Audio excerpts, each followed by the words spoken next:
She moved into the apartment expecting a fresh start, but the walls had other plans. At first, it seemed just old and worn, a place she could fix up.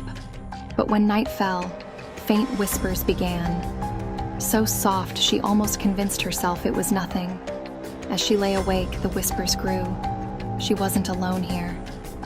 The next day, she found a dusty box left by the previous tenants. Their lives abandoned, their presence felt. Something was left behind, not just belongings. That night, the whispers became more distinct.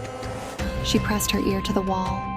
Something, or someone, was trapped inside, growing louder, feeding off her fear.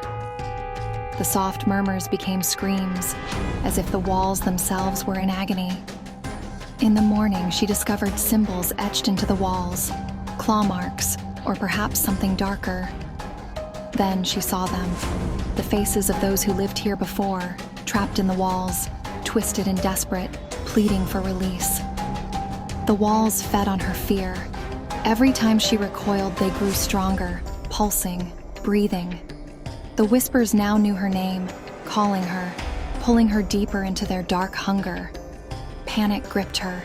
She had to escape. She ran for the door, but it wouldn't open. The walls came alive, grotesque faces and hands reaching for her, pulling her back into the nightmare. She fought back, smashing the walls, but the horror only deepened. The walls struck back, the room collapsing around her. The very floor beneath her feet cracked open, and the ceiling above began to cave in. The apartment was trying to consume her whole. She barely made it out alive.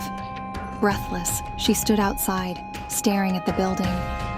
It was quiet now, but the whispers were still there, lurking, waiting for their next victim. As she left, a new tenant arrived, blissfully unaware of the horrors waiting inside. The cycle would begin again. The apartment was never empty for long.